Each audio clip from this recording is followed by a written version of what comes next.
Hello students, अज की इस video में आप डिस्कस करांगे चैप्टर नंबर 9 जिसका नेम है private sector and public sector enterprise कि निजी अदारे ते जनतक अदारे। हुण अगे आप इन्हां दी डिस्कस करांगे इंट्रोडक्शन। प्राइवेट सैक्टर एंटरप्राइज निजी सैक्टर किहड़े हुंदे आ? The undertaking on control and managed exclusively by the individual or group of individual are known as the private sector।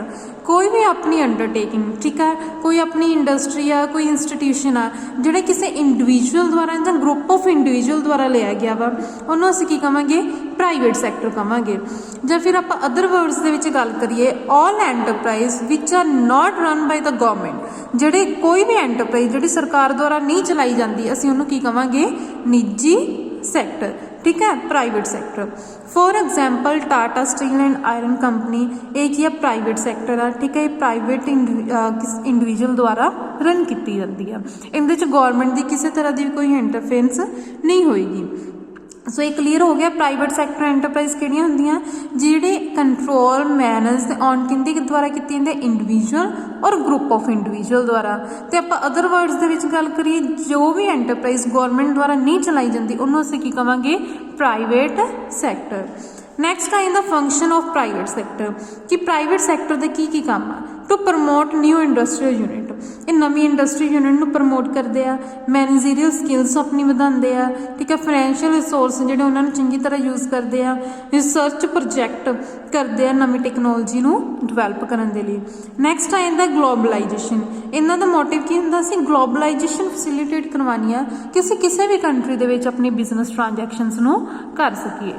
Next आ जांदा features of private sector enterprise कि private sector enterprise दी की विशेषतावां। Firstly private ownership कि इहदी जिहड़ी मालकी हुंदी है, ठीक है, मालकी हक हुंदा वा वो किंदे कोल होएगा? प्राइवेट वाले कोल होएगा, सरकार कोल तां होना नहीं। So it is owned and run by the private person द्वारा ही चलाई जांदियां वा। नो सेंट्रल और स्टेट गवर्नमेंट इंटरफेरेंस, इहदे च स्टेट ते सेंट्रल गवर्नमेंट का कोई भी इहदे च इंटरफेरेंस मतलब दखलअंदाजी नहीं होएगी। नैक्सट आ जांदा प्राइवेट मैनेजमेंट निजी प्रबंध कि जे हुण मालक उहदे प्राइवेट वाले आ ते उहनूं मैनेज भी तो प्राइवेट वाले करनगे, जे उन्हां नूं नहीं करना आंदा ते ओह कि प्रोफैशनल नूं अपॉइंट कर सकदे आ, ठीक है, अपॉइंट कर लैणगे प्रोफैशनल नूं बट गवर्नमेंट उहनूं मैनेज नहीं करेगी। थर्ड पॉइंट राजे अपने को आ जांदा प्रॉफिट मोटिव, लाभ उद्देश्य, ठीक है, कि the motive of undertaking private business is to earn profit. कोई भी जो प्राइवेट बिजनेस है, ठीक है, वो काहदे लई स्टार्ट किया जाता कि प्रॉफिट अर्न करने के लिए। सो ये मेन ऑब्जैक्टिव ही हुंदा कि प्रॉफिट अर्न इन्हां ने करना ही हुंदा वा। नैक्सट आ जांदा फिनांसिंग वित्त, जिहड़े हुण प्राइवेट वाले इन्हां कोल पैसा कित्थों आएगा? जे तो उन्हां कोल अपने कोल खुद कोल हैगा ओह एक तो बिजनेस च लगा देंगे, अदरवाइज वो फाइनैंशियल इंस्टीट्यूशनस कोलों पैसे लै सकते हैं, ठीक है, लोन की तरह। एक ही हो गया फिनांसिंग। ये 4 पॉइंट किंदे विच आ गए सी फीचर्स दे विच। नैक्सट आ जांदा अपने कोल meaning and definitions of public enterprise कि जिहड़े हुण जनतक अदारे आ, जनतक अदारियां दा की अर्थ आ? जनतक अदारे दे अपन मीनिंग तो नाम तो ही क्लीयर हो रहा आपकी जोड़े गवर्नमेंट के होंगे। तो जो गवर्नमेंट कोई अपने एंटरप्राइज में रन करती है काहदे लई करती है? वो करती है पब्लिक के वैलफेयर के लिए। सो देखो इत्थे एन इंडस्ट्रीयल और commercial enterprise which is manage and control by the state, जिहड़ी किंदे द्वारा मैनेज की आएगी? मैनेज ते कंट्रोल की जाती स्टेट द्वारा for the welfare of people. काहदे लई करदे आ? लोकां दी भलाई दे लई। उहनूं असीं की कहांगे पब्लिक एंटरप्राइज। ये जरूरी नहीं कि स्टेट गवर्नमेंट इन्हें चलाएगी, ये central government, state government, municipal corporation वाले कोई भी इन्हों मिल के चला सकते हैं, ठीक है। नैक्सट आ जांदा अपने कोल फीचर्स ऑफ पब्लिक एंटरप्राइज कि पब्लिक एंटरप्राइज के की फीचर्स आ विशेषतावां। स्टेट ओनरशिप, ठीक है, सर हुण जे पब्लिक एंटरप्राइज आ तो प्राइवेट वाले तो मालकी हक देन नहीं लगे तो ओनरशिप भी उन्होंने को ही होएगी। सो ये हो गया the government either hold all the share capital, ਜਾਂ तो सारी रखती है ਜਾਂ फिर मेजोरिटी ऑफ शेयर कैपिटल किंदे कोल होएगी? पब्लिक कोल होएगी। हाँ जी, जिवें कि आप सपोज 60% पब्लिक वाले आ, ठीक है ना, गवर्नमेंट को 40% वो दे सकते किसी होर नूं, बट मेजोरिटी किंदे कोल होएगी? गवर्नमेंट वाले कोल होएगी शेयर्स दी। नैक्सट आ जांदा स्टेट मैनेजमेंट एंड कंट्रोल कि जिहड़ी इहदी मैनेजमेंट ते कंट्रोल आ वो भी सरकार करेगी। द सेंट्रल और state government nominate the director of public enterprise, वो की करते हैं, एक डायरैक्टर नूं अपॉइंट कर दिंदे आ जिहड़ी सारी अंडरटेकिंग्स नूं कंट्रोल करेगा। नैक्सट आ इंदा पब्लिक सर्विस, लोगों की सेवा करना। इन्हां दा ऑब्जैक्टिव की हुंदा वा कि असीं सर्विस प्रोवाइड करनी है लोगों नूं तां जो मिनीमम प्राइस ते, ठीक है, मतलब सोशल वैलफेयर का हो गया। तो प्राइवेट का मोटिव की सीगा, प्रॉफिट अर्न करना सीगा। अगे आ जांदा हैवी इन्वेस्टमेंट। पब्लिक एंटरप्राइज जिन्नियां भी होणगियां जे उहदे विच अपनी हैवी कैपिटल एक्सपेंडिचर इनवॉल्व हुंदे आ। पब्लिक एंटरप्राइज दे विच खर्चा बहुत ज़्यादा किया जाता वा, ठीक है। तो सो इहदे लई इन्वेस्टमेंट भी आपां नूं ज़्यादा चाहिए। अगे आ जांदा मोनोपली, एक अधिकार। मोनोपली मतलब कि जो एक जाने को सारी पावर होवे उन्होंने आपां की कहते हैं मोनोपली, जिथे कोई कॉम्पीटिशन नहीं होएगा। The public sector enterprise undertake big project such as the railway, coal mining etcetera. कि हुण वड्डे प्रोजेक्ट आ, रेलवे हो गया, कोल माइनिंग का हो गया, where the private sector can not afford to enter into, कि प्राइवेट वाले को इन्ना पैसा नहीं हुंदा कि इहदे विच एंटर कर सकन। सो ये किंदे कोल हुंदी, इहदी अंडरटेकिंग भी गौरमेंट को ही होएगी। सो गौरमेंट की एंजॉय करती अपनी मोनोपली कि उन्होंने को सारी पावर हैगी, जिस तरह मर्जी इनू कंट्रोल कर सकते हैं। नैक्सट आ जांदा वा अकाउंटेबिलिटी। अकाउंटेबिलिटी मतलब जवाबदेही। प्राइवेट सैक्टर वालियां ने की करना हुंदा, अपनी परफॉर्मेंस कुछ जानियां नूं दिखानी हुंदी आ। जिस तरह कोई प्रोफैशनल अपॉइंट किते उन्हें अपने ओनर नूं अपनी रिपोर्ट रिप्रैजेंट करनी आ। बट जिहड़े पब्लिक एंटरप्राइज है इन्हां ने पूरी पब्लिक नूं जवाब देना हुंदा, इन्हां ने किंदे थ्रू, पार्लीमेंट के थ्रू देना हुंदा। सो इन्हां दी जवाबदेही बहुत ज़्यादा सोच समझ के इन्हां नूं करनी पैंदी है। अगे आ जांदा फाइनैंशियल मैनेजमेंट, वित्ती प्रबंधन। हुण कोई भी बिजनेस आ उन्हें चलाने लई पैसा तो चाहिए भी है। प्राइवेट वाले की करते सी कि किसी फाइनैंशियल इंस्टीट्यूशन तो लोन लै लेंदे आ, जां फिर जो उन्हां कोल मनी हैगी उहदे नाल चला लेंदे आ। All the financial need of public enterprise are met through the investment of capital by the government. इनदे विच इन्हां नूं पैसा कित्थों मिलदा, सारी गवर्नमेंट देगी। These days, however, they have been permitted to fulfill their financial need by obtaining capital from public. इन्हां नूं allow किया जाता कि तुसीं अपनी पब्लिक कोलों पैसा लै सकते हो, ठीक है। लिबरल पॉलिसी यूज़ की जाती है, जिवें शेयर इशू करके कर सकते हो, बट सारा इहदे च मैनेजमेंट किहदी होएगी, गवर्नमेंट की होएगी। सो ये तुहानूं क्लीयर हो गया कि करैक्टरिस्टिक्स की सीगीआं पब्लिक एंटरप्राइज दीआं, जनतक अदारे दी की विशेषतावां सी। नैक्सट हुण आपां इहदा डिस्कस करांगे इंपॉर्टेंस, की इनकी जरूरत आ, ठीक है। ऑब्जैक्टिव, उद्देश्य की है इनके पब्लिक एंटरप्राइज के, क्यों आप कहते हैं कि पब्लिक एंटरप्राइज होनी चाहिए। फर्स्टली आ जाता इकनॉमिक ऑब्जैक्टिव। हुण इन्हां दे आर्थिक उद्देश्य की होणगे, इंक्रीज इकनॉमिक डिवेलपमेंट। इन्हां दा ऑब्जैक्टिव की हुंदा कि असीं इकनॉमिक डिवेलपमेंट नूं वधाउणा, आर्थिक विकास विच वाधा करना। The public enterprises are set up in key industry. It provide opportunity to small unit to develop as ancillary. ਇਹ ਕੀ ਕਰਦੇ ਆ, ਇਹ ਪਬਲਿਕ ਸੈਕਟਰ ਵਾਲੇ ਬਾਕੀਆਂ ਨੂੰ ਵੀ ਪ੍ਰਮੋਟ ਕਰਦੇ ਆ ਕਿ ਤੁਸੀਂ ਵੀ ਆਪਣੀ ਇੰਡਸਟਰੀ ਡਿਵੈਲਪ ਕਰੋ, ਜਿੰਦੇ ਨਾਲ ਕੀ ਹੁੰਦਾ, ਆਪਣੀ ਗਰੋਥ, ਠੀਕ ਆ, ਆਪਣੀ GDP ਇੰਕਰੀਜ਼ ਹੁੰਦੀ ਹੈ, ਇੰਡੀਆ ਦੀ ਆਪਣੀ ਡਿਵੈਲਪਮੈਂਟ ਹੋਏਗੀ। Next I am the balanced regional growth. The government generally establish public sector enterprise in the area which are economically underdeveloped. कि गवर्नमेंट अपने जो भी एंटरप्राइज उत्ते मोस्टली ट्राई करती है सैटअप करन दा जेहड़े एरिया अंडर डिवेलपड होंदे आ, जेहड़े कि पिछले मतलब कि पिछड़े हुए होंदे आ। The public enterprise are useful for balance regional growth. तो सो पब्लिक एंटरप्राइज ही अपने लिए इंपॉर्टेंट होंदे आ कि यही अपनी जेहड़ी बैलेंस रीजनल डिवेलपमेंट कर सकते हैं, क्योंकि प्राइवेट वाले तो अपनी इंडस्ट्री उत्थे सैटअप करनगे जिथे डिवेलपड एरिया होएगा, जिथे उन्होंने पता कि सानू सारिया फैसिलिटीज़ अवेलेबल होणगियां। बट एक पब्लिक एंटरप्राइज होंदे जिहड़े कि अनडिवेलपड एरिया दे विच भी सैटअप हो जांदे। नैक्सट आ जांदा check concentration of economic power, आर्थिक ताकत ते केंद्रीकरण ते रोक, कि profit motive is the only motive of private sector. ये तो आप पहले डिस्कस किया कि प्राइवेट सैक्टर वाले का मोटिव की होंदा कि प्रॉफिट अर्न करना। If they are allowed to grow the unchecked they may earn large profit with fair and foul means, कि जे उन्होंने अलाउ किया जाए बिना किसी चैकिंग के तो बहुत सारे गलत भी तरीके अपना सकते हैं प्रॉफिट नूं अर्न करने के लिए। सो ये की होंदा तां करके कुछ इकनॉमिक पावर किंदे कोल रहिंदी आ, गौरमेंट कोल रहनी जरूरी होंदी आ। सारे सैक्टर भी प्राइवेट वाले नूं नहीं दिते जांदे। Next ਆ ਜਾਂਦਾ planned growth कि private sector enterprises are generally reluctant to invest in those area where there is a long gestation period, no surety of return कि प्राइवेट सैक्टर वाले उत्थे कदे नहीं इन्वेस्ट करते जिथे उन्होंने रिटर्न आने ते काफ़ी टाइम लग जू। लॉन्ग गैस्टेशन पीरियड मतलब कि जिवें असीं एक अज इन्वेस्ट किया तो सानू साल बाद 2 साल बाद उनके तो प्रॉफिट अर्न होना स्टार्ट होएगा, उत्थे कदे नहीं इन्वेस्ट करेंगे। ये मोस्टली उत्थे इन्वेस्ट करते जिथे इन्होंने पता होवे कि सानू जल्दी ही इनके तो इनकम होनी स्टार्ट हो जाएगी। बट पब्लिक वाले की करते हैं, पब्लिक वाले ये गैप नू फुलफिल करते हैं। उन्होंने यही ट्राई होंदा कि असीं गैप नू किवें करांगे कि उन्होंने ये पता कि चाहे लॉन्ग गैस्टेशन पीरियड हैगा, अनइंटरैक्टिव हैगियां, कोई प्रॉफिट नहीं भी अर्न हो रहा, बट ये कहते लॉन्ग पीरियड का सोच के चलते हैं। ये उत्थे भी इन्वेस्ट कर सकते हैं जिथे लॉन्ग गैस्टेशन पीरियड होएगा, क्योंकि इन्होंने लॉन्ग टर्म का सोचना कि लॉन्ग टर्म के पब्लिक का वैलफेयर हो रहा कि नहीं हो रहा। बट प्राइवेट वाले यही लॉन्ग गैस्टेशन पीरियड के अकॉर्डिंग इन्वेस्ट नहीं करते। सो ये हो गया योजनाबंदी विकास कि ਜਿਹੜੇ पब्लिक एंटरप्राइज आ उन्हां दी प्लान ग्रोथ हुंदी आ। नैक्सट आ जांदा rational wage structure. Rational wage structure दे विच दस्सिया जांदा कि अपने reasonable wages and salary to worker on the basis of rational wage structure, जो स्ट्रक्चर बनिया होया वा उनके अकॉर्डिंग सारे वर्करस नूं सैलरी प्रोवाइड की जाती है। नैक्सट आ जांदा वा सोशल ऑब्जैक्टिव, वो सीगे अपने पहला इकनॉमिक ऑब्जैक्टिव, अगे आंदे आ सोशल ऑब्जैक्टिव कि समाजिक उद्देश्य की है अपनी पब्लिक एंटरप्राइज दे।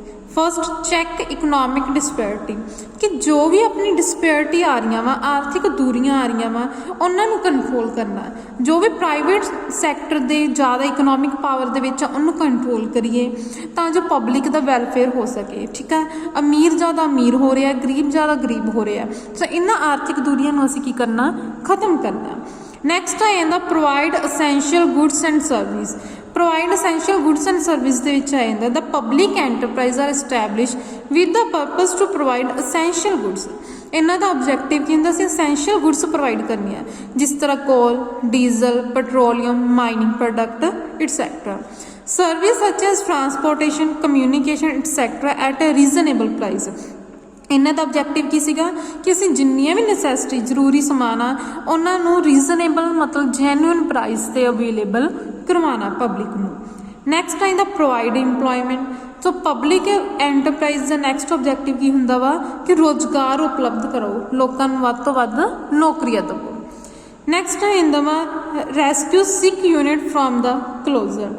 सिक यूनिट मतलब जिन्ना तो कोई आपां नूं इनकम नहीं हो रही। The closure of sick unit result in wastage of national resource and loss of employment. जिन्ना तो आपां नूं प्रॉफिट नहीं हो रहा, लॉस हो रहा वा, उन्होंने बंद ना करो, क्योंकि इहदे नाल इंप्लॉयमेंट भी खत्म हो जाएगी तो अपनी जो इन्वेस्टमेंट की सी वो भी खत्म हो जाएगी। सो इत्थे की करना चाहिए, उन्होंने फाइनैंशियली साउंड बनाया जाए, उन्होंने दोबारा तो स्टार्ट किया जाए बेस्ट तरीके नाल। सो ये की हो गया रेस्क्यू सिक यूनिट, जिहड़ियां माड़ियां इकाइयां उन्होंने बंद होने तो बचाओ। अगे आ जाते अपने को पोलीटिकल ऑब्जैक्टिव। ठीक है, इकनॉमिक कर ली, सोशल ऑब्जैक्टिव, हम थर्ड आ जाते हैं पोलीटिकल ऑब्जैक्टिव मतलब राजनीतिक उद्देश्य। राजनीतिक उद्देश्य की होंगे first national interest. National interest की आएगा, national interest of every country supreme. अपने पहला आप देश बारे सोच के चलना। ठीक है, आप सुप्रीमेंस किनू देनी है, नैशनल इंटरस्ट नूं, देश के हित नूं। The task of manufacturing armament, ammunition, telecommunication, etc. are assigned to the public enterprise in the national interest. So जो भी टास्क दिते जाते हैं पब्लिक एंटरप्राइज नूं वो किंदे अकॉर्डिंग दिते जाते हैं, वो सारे आप नेशन के इंटरस्ट के बारे, कौमी हित बारे सोच के ही सारे टास्क प्रोवाइड करने हैं। नैक्सट आ जांदा वा पब्लिक इंटरस्ट। देश के हित में ही अगे किंदा आ जांदा वा जनता का हित। सो इहदे च की आ गया असीं जनता बारे भी सोचना। ठीक है, कि उन्हां लई की वैलफेयर होएगा, किवें उन्हां दा भला हो सकदा। थर्ड आ जांदा सोशलिस्टिक सोसाइटी, समाजवादी ढांचा। The public enterprise is setup to develop a socialistic pattern of society. This aspect save the people from the exploitation of capitalistic tendency. इहदे विच की आ कि असीं लोकां नूं बचा सकदे आ, लोगों को किंदे तो बचा सकते हैं कैपिटलिस्टिक, कि जिंदे विच प्रॉफिट नूं ज़्यादा इंपॉर्टेंस दी जाती है ना कि सोशल वैलफेयर। ਨੈਕਸਟ ਪੁਆਇੰਟ ਆਪਣੇ ਕੋਲ ਆ ਜਾਂਦੇ ਆ ਰਾਜੇ, ਲਿਮਿਟੇਸ਼ਨ ਆਫ ਪਬਲਿਕ ਐਂਟਰਪ੍ਰਾਈਜ਼, ਕਿ ਹੁਣ ਜਿਹੜੇ ਪਬਲਿਕ ਐਂਟਰਪ੍ਰਾਈਜ਼ ਆ ਉਹਨਾਂ ਦੀਆਂ ਕੀ ਹਾਨੀਆਂ, ਜਿੰਦੇ ਐਡਵਾਂਟੇਜ ਹੋਣਗੇ ਉਹਨਾਂ ਦੇ ਡਿਸਐਡਵਾਂਟੇਜ ਵੀ ਹੋਣਗੇ। ਠੀਕ ਆ, ਆਪਾਂ ਪਹਿਲਾਂ ਉਹਨਾਂ ਦੇ ਆਬਜੈਕਟਿਵ ਪੜ੍ਹ ਲਏ ਸੀਗੇ, ਫੀਚਰਸ ਕੀ ਆ, ਐਡਵਾਂਟੇਜ ਕੀ ਆ। ਹੁਣ ਆਪਾਂ ਕਰਾਂਗੇ ਇਹਨਾਂ ਦੀਆਂ ਲਿਮਿਟੇਸ਼ਨਸ। ਫਸਟ ਆ ਜਾਂਦਾ delay in setting up in the generally ਟਾਸਕ a long time to establish a public enterprise. ਜਿਹੜਾ ਪਬਲਿਕ ਐਂਟਰਪ੍ਰਾਈਜ਼ ਆ ਇਹਨਾਂ ਨੂੰ ਬਹੁਤ ਜ਼ਿਆਦਾ ਟਾਈਮ ਲੱਗ ਜਾਂਦਾ, ਜੋ ਸ਼ੈਡਿਊਲ ਆਪਣਾ ਜੋ ਵੀ ਟਾਈਮ ਪੀਰੀਅਡ ਫਿਕਸ ਕੀਤਾ ਹੁੰਦਾ ਵਾ, ਕਈ ਵਾਰ ਉਹਦੇ ਤੋਂ ਵੀ ਵੱਧ ਟਾਈਮ ਇਹਦੇ 'ਚ ਲੱਗ ਜਾਂਦਾ। ਸੋ ਟਾਈਮ ਵੱਧ ਲੱਗਣ ਦੇ ਕਾਰਨ ਆਪਣੀ ਕੋਸਟ ਦੇ ਵਿੱਚ ਵੀ ਡਿਸਟਰਬੈਂਸ ਹੋ ਜਾਂਦੀ ਹੈ। ਜਿੰਨੇ ਟਾਈਮ ਜ਼ਿਆਦਾ ਲੱਗੇਗਾ ਉਹਨਾਂ ਕੋਸਟ ਵੀ ਆਪਣੀ ਇੰਕਰੀਜ਼ ਹੋ ਜਾਏਗੀ। ਸੋ ਇਹ ਕੀ ਹੋ ਗਿਆ, delay in setting up. So public enterprise ਨੂੰ ਸੈਟਅਪ ਕਰਨ ਦੇ ਵਿੱਚ ਬਹੁਤ ਟਾਈਮ ਲੱਗਦਾ। ਸੈਕਿੰਡ ਪੁਆਇੰਟ ਆਪਣੇ ਕੋਲ ਆ ਜਾਂਦਾ ਡਿਫੈਕਟਿਵ ਅਪਰੇਜ਼ਲ, ਦੋਸ਼ਪੂਰਨ ਮੁਲਾਂਕਣ, ਕਿ ਜਿਹੜੀ ਪਬਲਿਕ ਐਂਟਰਪ੍ਰਾਈਜ਼ ਆ ਉਹਦੇ ਵਿੱਚ ਰੋਂਗ ਐਸਟੀਮੇਟ ਤੇ ਰੋਂਗ ਪਲੈਨਿੰਗ ਹੁੰਦੀ ਆ। ਠੀਕ ਹੈ, ਪ੍ਰੋਪਰ ਇਵੈਲੂਏਸ਼ਨ ਨਾ ਹੋਣ ਕਰਕੇ ਪਬਲਿਕ ਸੈਕਟਰ ਦੇ ਸਕਸੈਸ ਅਚੀਵ ਕਰਨੀ ਮੁਸ਼ਕਿਲ ਹੋ ਜਾਂਦੀ, ਉਹ ਡੇਂਜਰ ਦੇ ਵਿੱਚ ਹੁੰਦੀ ਆ। ਇਹ ਕੀ ਹੋ ਗਿਆ, ਐਸਟੀਮੇਸ਼ਨ ਨਹੀਂ ਸਹੀ ਲਿੱਤੇ ਜਾਂਦੇ, ਪਲੈਨਿੰਗ ਨਹੀਂ ਸਹੀ ਲਿੱਤੀ ਜਾਂਦੀ, ਡਿਫੈਕਟਿਵ ਅਪਰੇਜ਼ਲ। ਥਰਡ ਪੁਆਇੰਟ ਆ ਜਾਂਦਾ ਹੈਵੀ ਓਵਰਹੈਡ ਐਕਸਪੈਂਸਿਸ, ਜ਼ਿਆਦਾ ਉੱਪਰਲੇ ਖਰਚ, ਕਿ ਜਿਹੜੇ ਪਬਲਿਕ ਸੈਕਟਰ ਆ ਐਂਟਰਪ੍ਰਾਈਜ਼ ਗੌਰਮੈਂਟ ਦੁਆਰਾ ਕੰਟਰੋਲ ਕੀਤੇ ਜਾਂਦੇ ਆ, ਉਹਦੇ ਵਿੱਚ ਪਬਲਿਕ ਦਾ ਵੈਲਫੇਅਰ ਬਾਰੇ ਸੋਚਣਾ। ਸੋ ਪਬਲਿਕ ਦਾ ਵੈਲਫੇਅਰ 'ਚ ਕੀ ਆ ਜਾਂਦਾ, ਲੇਬਰ ਵੈਲਫੇਅਰ ਵੀ। ਹੁਣ ਜਿਹੜੇ ਵਰਕਰ ਆ ਉਹਨਾਂ ਨੂੰ ਘਰ ਬਣਾ ਕੇ ਦਿਓ, ਉਹਨਾਂ ਨੂੰ ਰਹਿਣ ਲਈ ਵੀ ਜਗ੍ਹਾ ਚਾਹੀਦੀ ਹੈ। ਸੋ ਇਸ ਤਰ੍ਹਾਂ ਦੇ ਜਿਹੜੇ ਐਕਸਟਰਾ ਐਕਸਪੈਂਸਿਸ ਉਹ ਗੌਰਮੈਂਟ ਨੂੰ ਬਹੁਤ ਬੀਅਰ ਕਰਨੇ ਪੈ ਜਾਂਦੇ ਆ। ਸੋ ਇਹ ਕੀ ਹੋ ਗਿਆ, heavy overhead expenses. Fourth point ਆ ਜਾਂਦਾ ਇਨਐਫੀਸ਼ੀਐਂਟ ਮੈਨੇਜਮੈਂਟ, ਗੈਰ ਕਾਰਜਕੁਸ਼ਲ ਪ੍ਰਬੰਧਨ। The director of public enterprise do not have personal stake in the project। ਹੁਣ ਗੌਰਮੈਂਟ ਕੀ ਕਰਦੀ ਆ, ਡਾਇਰੈਕਟਰ ਨੂੰ ਅਪਾਇੰਟ ਕਰ ਦਿੰਦੀ ਆ ਸੈਲਰੀ ਬੇਸ 'ਤੇ। ਹੁਣ ਡਾਇਰੈਕਟਰ ਨੂੰ ਤਾਂ ਸੈਲਰੀ ਮਿਲ ਜਾਣੀ ਆ, ਉਹਨੂੰ ਤਾਂ ਪ੍ਰੋਫਿਟ 'ਚ ਕੁਛ ਨਹੀਂ ਮਿਲਣਾ, ਪ੍ਰੋਫਿਟ ਨਾਲ ਉਹਦਾ ਕੋਈ ਲਿੰਕ ਨਹੀਂ। ਸੋ ਇੰਨੇ ਜ਼ਿਆਦਾ ਐਫਰਟਸ ਆਪਣੇ ਨਹੀਂ ਲਗਾਉਂਦੇ। They do not pay personal attention to the activity of project, ਉਹ ਇੰਨੀ ਜ਼ਿਆਦਾ ਅਟੈਂਸ਼ਨ ਵੀ ਪੇ ਨਹੀਂ ਕਰਦੇ, ਜਸਟ ਐਜ਼ ਅ ਡਿਊਟੀ ਸਮਝ ਕੇ ਉਹ ਕੰਮ ਕਰਦੇ ਆ। ਠੀਕ ਆ, ਸੋ ਇਹਦੇ ਨਾਲ ਕੀ ਹੋ ਗਿਆ, ਇਨਐਫੀਸ਼ੀਐਂਟ ਮੈਨੇਜਮੈਂਟ, ਕਿ ਕੰਮ ਇੰਨਾ ਵਧੀਆ ਤਰੀਕੇ ਨਾਲ ਨਹੀਂ ਹੁੰਦਾ। ਐਂਡ ਜਦੋਂ ਪ੍ਰਾਈਵੇਟ ਵਾਲੇ ਹੁੰਦੇ ਆ, ਪ੍ਰਾਈਵੇਟ ਵਾਲੇ ਨੂੰ ਪਤਾ ਹੁੰਦਾ ਸਾਨੂੰ ਪ੍ਰੋਫਿਟ ਅਰਨ ਹੋਣੇ ਆ। ਠੀਕ ਆ, ਸਾਡਾ ਅਸੀਂ ਕੰਮ ਵਧੀਆ ਕਰਾਂਗੇ ਤਾਂ ਅਸੀਂ ਪ੍ਰੋਫਿਟ ਲਵਾਂਗੇ।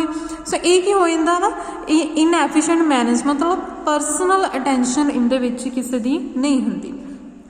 ਫਿਫਥ ਪੁਆਇੰਟ ਆ ਜਾਂਦਾ ਪੂਅਰ ਰਿਟਰਨ, ਕਿ public enterprise do not give a reasonable return on investment. ਇਹਨਾਂ 'ਤੇ ਕੋਈ ਵਧੀਆ ਰਿਟਰਨ ਵੀ ਨਹੀਂ ਆਉਂਦੀ, ਮੀਨਸ ਪ੍ਰੋਫਿਟ ਉਹਨਾਂ ਨੂੰ ਇੰਨੇ ਵਧੀਆ ਨਹੀਂ ਅਰਨ ਹੁੰਦੇ। ਰੀਜ਼ਨ ਕੀ ਸੀ ਕਹਿੰਦਾ, ਇਨਐਫੀਸ਼ੀਐਂਟ ਮੈਨੇਜਮੈਂਟ, ਕਿਉਂਕਿ ਜਦੋਂ ਕੰਮ ਹੀ ਨਹੀਂ ਵਧੀਆ ਹੋ ਰਿਹਾ ਤਾਂ ਫਿਰ ਪ੍ਰੋਫਿਟ ਕਿੱਥੋਂ ਹੋ ਜਾਣਗੇ। ਨੈਕਸਟ ਪੁਆਇੰਟ ਆ ਜਾਂਦਾ ਲੇਬਰ ਪ੍ਰੋਬਲਮ, ਕਿ ਮਜ਼ਦੂਰਾਂ ਦੀ ਕੀ ਪ੍ਰੋਬਲਮ ਆ।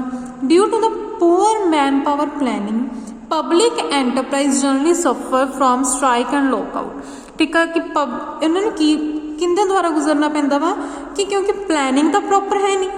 ਪਲੈਨਿੰਗ ਪ੍ਰੋਪਰ ਨਾ ਹੋਣ ਕਰਕੇ ਉਹ ਕਦੇ ਧਰਨੇ ਕਰ ਦਿੰਦੇ ਆ, ਕਦੇ ਬੰਦ ਕਰ ਦਿੰਦੇ ਆ, ਕਿਉਂਕਿ ਗੌਰਮੈਂਟ ਸੈਕਟਰ ਦੇ ਵਿੱਚ ਪੋਲੀਟੀਕਲ ਇੰਟਰਫੇਰੈਂਸ ਵੀ ਬਹੁਤ ਹੁੰਦੀ ਹੈ।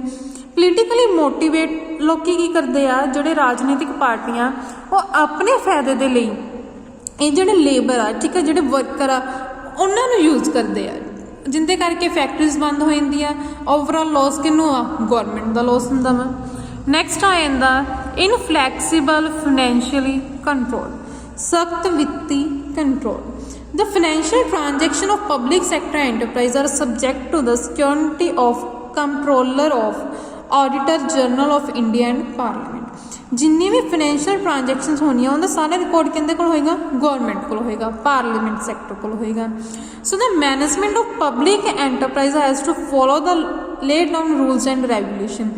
ਜੇ ਮੈਨੇਜਮੈਂਟ ਕਰਨੀ ਆ ਉਹਦੇ 'ਚ ਬਹੁਤ ਸਾਰੇ ਰੂਲਸ ਰੈਗੂਲੇਸ਼ਨਸ ਨੂੰ ਫੋਲੋ ਕਰਨਾ ਪੈਂਦਾ ਫਾਈਨੈਂਸ਼ਲੀ। ਠੀਕ ਆ, ਉਹਨੂੰ ਕੰਟਰੋਲ ਕਰਕੇ ਰੱਖਣਾ ਪੈਂਦਾ। ਸੋ ਇਹਦੇ ਵਿੱਚ ਕੀ ਹੋ ਗਿਆ ਕਿ ਜਿਹੜੇ ਵੀ ਬਿਜ਼ਨਸ ਆ, ਜੇ ਕੋਈ ਡਿਸੀਜ਼ਨ ਜਲਦੀ ਲੈਣਾ, ਠੀਕ ਆ, ਉਹ ਨਹੀਂ ਲੈ ਪਾਉਂਦੇ, ਡਿਸੀਜ਼ਨ ਮੇਕਿੰਗ 'ਚ ਡਿਲੇ ਹੋ ਜਾਂਦੇ, ਜਿਹਦੇ ਕਰਕੇ ਇਹ ਵੀ ਇੱਕ ਰੀਜ਼ਨ ਬਣਦਾ ਕਿ ਉਹ ਪ੍ਰੋਫਿਟ ਅਰਨ ਨਹੀਂ ਕਰ ਪਾਉਂਦੇ। Again the manager of the public enterprise do not take such risk, ਉਹ ਰਿਸਕ ਵੀ ਨਹੀਂ ਲੈਂਦੇ ਮੈਨੇਜਰ ਜਿਹੜੇ ਹੋਣਗੇ, ਕਿਉਂਕਿ ਉਹਨਾਂ ਨੂੰ ਪਤਾ ਕਿ ਜੇ ਗਲਤੀ ਹੋ ਗਈ ਤਾਂ ਉਹਨਾਂ ਨੂੰ ਕੀ ਜੋਬ ਤੋਂ ਨਿਕਾਲ ਸਕਦੇ ਆ। ਸੋ ਇਹ ਕੀ ਹੋ ਗਿਆ ਕਿ ਇਨਫਲੈਕਸੀਬਲ ਫਾਈਨੈਂਸ਼ੀਅਲ ਕੰਟਰੋਲ, ਇਹਦਾ ਲੋਸ ਕਿਹਨੂੰ ਹੁੰਦਾ, ਪਬਲਿਕ ਨੂੰ ਹੁੰਦਾ, ਕਿਉਂਕਿ ਜੋ ਪ੍ਰੋਜੈਕਟ ਅਸੀਂ ਪਬਲਿਕ ਦੇ ਵੈਲਫੇਅਰ ਲਈ ਸਟਾਰਟ ਕਰਦੀ ਆ ਗੌਰਮੈਂਟ, ਠੀਕ ਆ, ਉਹ ਪ੍ਰੋਪਰ ਵੇ ਨਾਲ ਰਨ ਤਾਂ ਹੁੰਦੇ ਨਹੀਂਗੇ, ਅਤੇ ਪਬਲਿਕ ਨੂੰ ਉਹਦੇ ਤੋਂ ਕੋਈ ਐਡਵਾਂਟੇਜ ਨਹੀਂ ਹੁੰਦਾ ਤੇ ਸਰਕਾਰ ਦੇ ਉਸੇ ਤਰ੍ਹਾਂ ਐਕਸਪੈਂਸਸ ਹੁੰਦੇ ਰਹਿੰਦੇ ਆ।